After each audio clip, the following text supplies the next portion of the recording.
সকালে চিন্তা সকালে কি হবে, দুপুরের চিন্তা দুপুরে কি রান্না হবে, রাতে চিন্তা করি রাতে কি রান্না হবে। সবার কি এরকম হয়? তাই ভাবলাম রাতে আজকে একটু চিকেন খিচুড়ি বানিয়ে ফেলি। তাই রেডি করে নিচ্ছি। ওই যে চাল ডাল,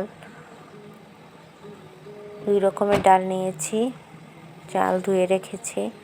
এই যে এখানে চিকেনটাও ধুয়ে নিচ্ছি।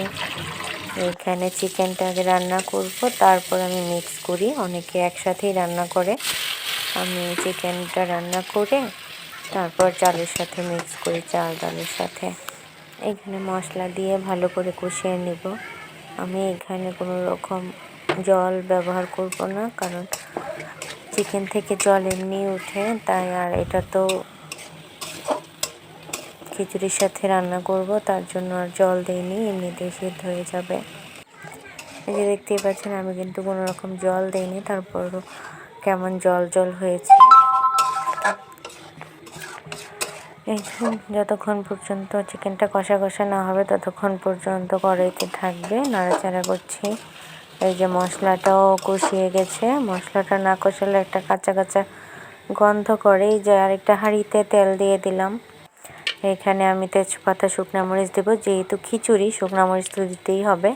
যদি কেউ খেতে না চান তাহলে না দিলেও চলবে। আমি এখানে গরম মশলা দিয়ে দিচ্ছি, এলাচ, দারচিনি, পেঁয়াজ, রসুন সব কিছু দিয়ে ভালো করে ভেজে নিব। তারপর আমি চাল ডালটা দিয়ে ভাজবো। এই যে দেখতেই পাচ্ছেন আমার পেঁয়াজ রসুনটা কেমন ভাজা হয়েছে। এখন আমি চাল ডাল সব কিছু দিয়ে দিচ্ছি, দিয়ে ভালো করে নেড়ে চেড়ে ভেজে নিব। একটু ভাজলে কি হয়, চালটা ঝরঝরে হলে খিচুড়িটা ঝরঝরে হয়, চালটা লেগে লেগে আসে না। এই যে খিচুড়িটাও খুব ঝরঝরে হবে। যে দেখতে পাচ্ছেন আমি এখানে একটু হলুদ দিয়েছি, হলুদ দিয়ে ভালো করে নাড়াচাড়া দিচ্ছি। এই যে এখানে লবণ দিয়ে দিয়েছি, লবণ দিয়ে ভালো করে নাড়াচাড়া করে, এই যে আমার দেখুন চালটা কত ঝরঝরে, একটার সাথে একটা লাগেনি। এই যে দেখতেই পাচ্ছেন চাল ডাল ভালো করে ভাজা হয়েছে।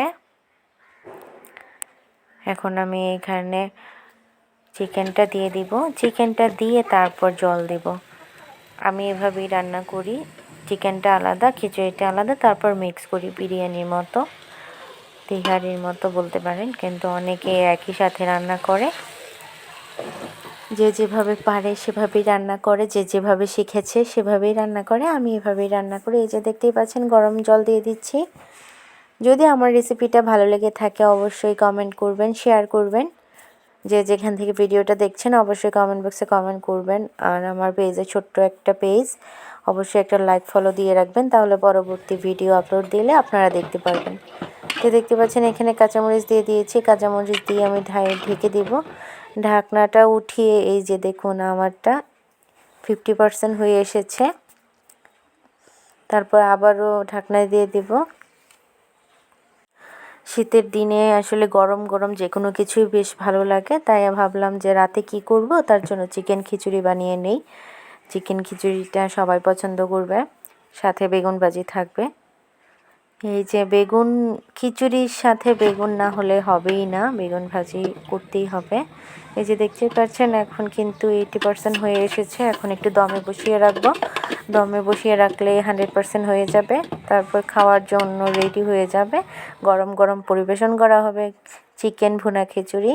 এটা কার কার পছন্দের অবশ্যই কমেন্ট বক্সে কমেন্ট করবেন।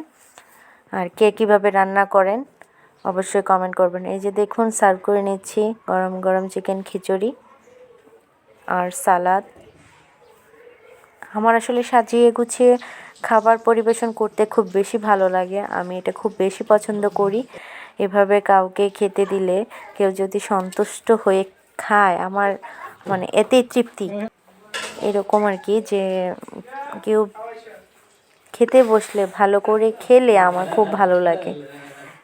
এই যে দেখতেই পাচ্ছেন সার্ভ কীভাবে করেছি, সেটার একটু ভিডিও করলাম। তো সম্পূর্ণ ভিডিওটি দেখার জন্য সবাইকে অসংখ্য ধন্যবাদ। আপনারা যে যেখান থেকে ভিডিওটি দেখছেন অবশ্যই কমেন্ট বক্সে কমেন্ট করবেন, আর আমার ছোট্ট পেজটার পাশেই থাকবেন। Tata, bye bye.